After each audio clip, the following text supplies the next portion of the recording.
Warriors see it as the present leading into Christmas. And no, I'm not talking about the Sheraton Hawaii Bowl on Christmas Eve. Instead, it's the end of finals week where Warrior players can put away the textbooks in favor of their playbooks. Most of the UH football team finished their finals this week. They've put a greater emphasis on studies this year and actually voted to postpone practices this past Monday and Tuesday for study days. The payoff is that all 28 seniors are scheduled to finish the semester in the clear.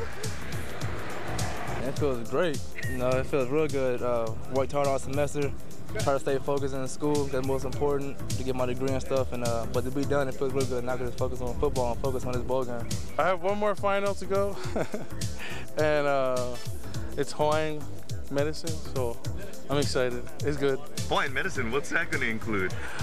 Oh, you know, some aloe, comfrey oils, you know, a little bit of that, and a little bit of that. And that.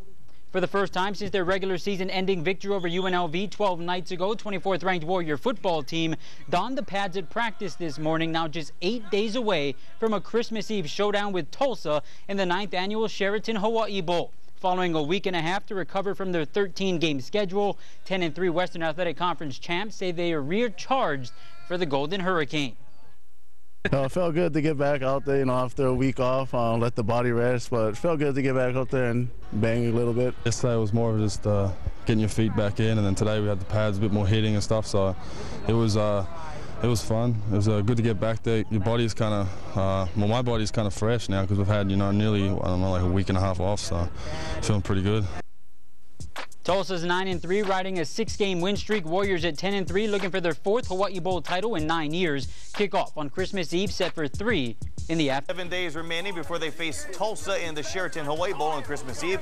The 24th ranked Warrior football team hit the field with the pads for the first time yesterday since their 59-21 win over UNLV on December 4th. Players say the rest from contact was much needed as many try to overcome the dings and dunks from a 13-game season, but they also added they couldn't wait to get into game mode.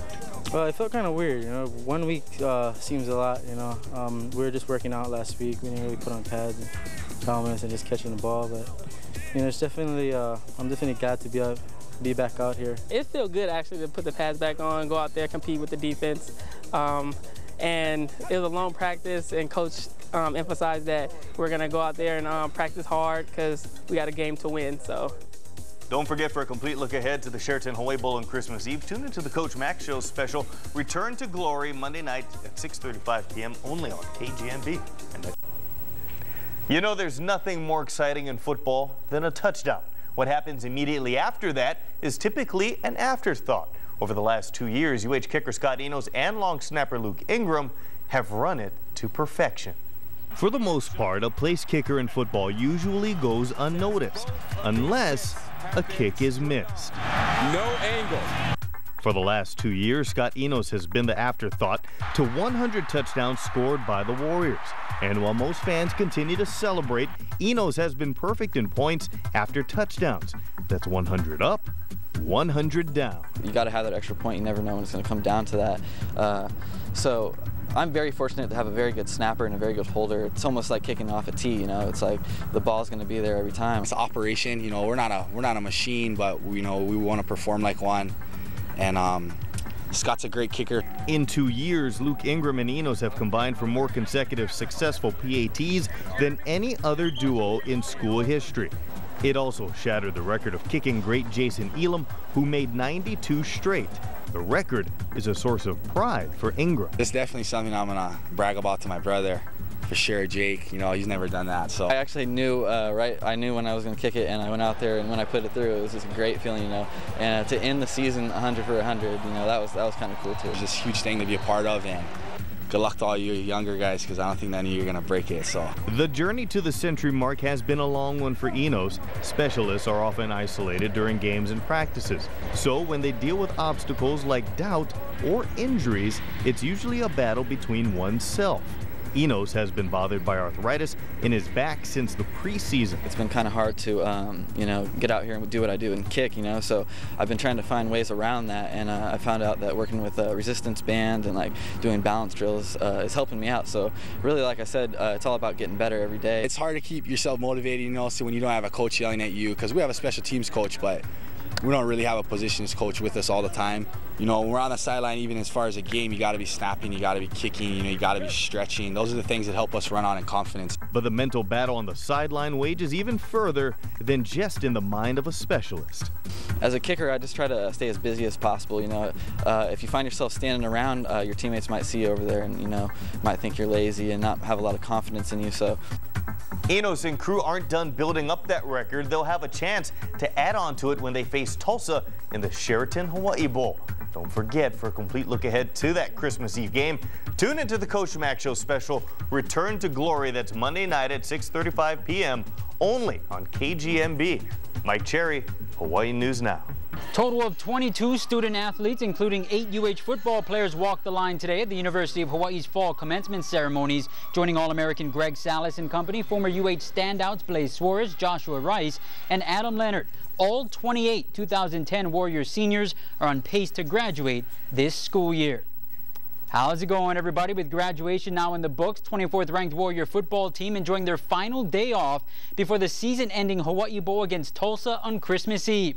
Warriors checked into the Sheraton Waikiki today. That's where they'll be spending the next 6 days in preparation for the Golden Hurricane. Western Athletic Conference champs, just the 5th UH team in school history to reach double digits in wins in a single season.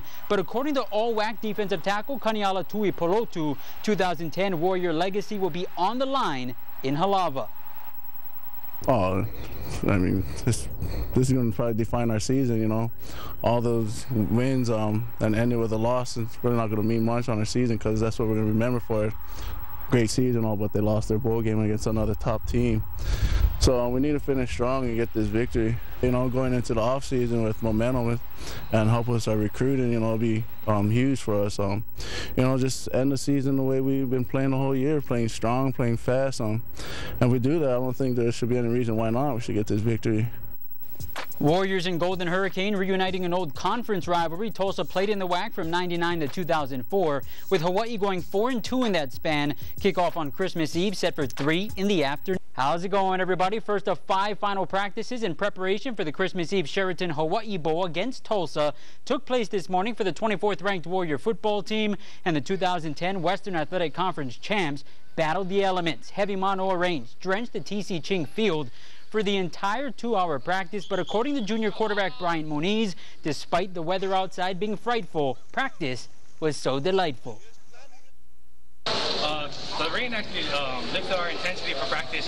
A lot of the guys got really excited about the rain and made a lot of noise. It actually boosted up our tempo. You know, you never know what the weather's going to be like. Being in Oahu, it rains all the time, so I'm used to throwing the wet ball. You know, so I think the rain is to our advantage. So, but you know, we always hope it ain't raining, of course. Warriors Hawaii Bowl opponent, Conference USA member Tulsa, arrived on Oahu tonight, welcomed, of course, by our beautiful tropical weather. Bowl week festivities kick off tomorrow, with the game's official press conference kickoff on Christmas Eve, set for 3 o'clock at Aloha Stadium. UH currently listed as 10-point favorites. Rain? What rain? Despite the downfall, UH's football team still practiced this morning for 2 hours. Warriors got a game to prepare for Tulsa Christmas Eve in the 9th annual Sheraton Hawaii Bowl. So the rain actually lifted our intensity for practice. A lot of the guys got really excited about the rain and made a lot of noise. It actually boosted up our tempo. I hope you're all having a pleasant evening. Nothing to do with the weather, but the Golden Hurricane have arrived today to news that the ticket count for game day has now gone over 39,000. A little rain, says Warriors quarterback Bryant Moniz, ain't no big thing. Being in Oahu, it rains all the time, so I'm used to throwing the wet ball. I think the rain is to our advantage, so you know, we always hope it ain't raining, of course. Tulsa landed this afternoon, had a quick walkthrough at Aloha Stadium. They're 9-3, 24th ranked Warriors 10-3. Kickoff Friday is 3 o'clock. Back, it's been 4 years since the University of Hawaii football team has won a bowl game. With a chance at closing out 2010 with a victory in the Sheraton Hawaii Bowl, the Warriors didn't allow rain to change their workout plans this morning.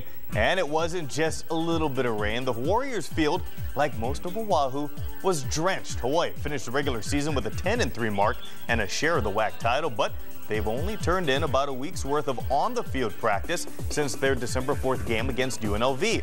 This coming Friday, they'll host Tulsa, who fell just shy of the Conference USA title game, but finished with a 9-3 mark. Quarterback Bryant Moniz says despite the soggy conditions, today's rain could actually be beneficial for their game preparations. No, definitely. You never know what the weather's going to be like on Saturday. And being in Waco, it rains all the time. So I'm used to throwing the wet ball. So I think the rain is to our advantage. So we'll see what happens on Saturday. But the rain actually lifted our intensity for practice. A lot of the guys got really excited about the rain and made a lot of noise. It actually boosted up our tempo. The Sheraton Hawaii Bowl kicks off this Friday. For a complete look ahead to that Christmas Eve showdown, tune into the Coach Mac Show special Return to Glory Monday night at 6:30 p.m. only on KGMB. With the AFC East Division out of reach, Devon Bess and his Miami teammates needed a win against the lowly Buffalo Bills to stay in contention for a wild card spot today, but that too now seems bleak. Let's head out to Miami. The Bills' Ryan Fitzpatrick hails from Harvard, and today he was academic in dissecting the Dolphins' defense. Fitzpatrick completing 16 of 26 passes for a pair of TDs as the Bills built a 17-7 lead. On the other end of things, Bess was targeted 13 times by Chad Henne. The former Warrior caught 9 balls for 78 yards, but he and his mates had trouble scoring. Kicker Dan Carpenter missed a game-tying field goal in the fourth as Miami falls 17-14. At Heinz Field, bottom right of your screen shows former UH player Wayne Hunter getting the start for New York. In the third, his Jets would take the lead over Pittsburgh. Mark Sanchez taking the naked boot untouched into the end zone. That would tie things up at 17. New York took the lead on a field goal, and then Jason Taylor puts things out of reach by getting his mitts on Mueldy Moore for the safety. Jets 22.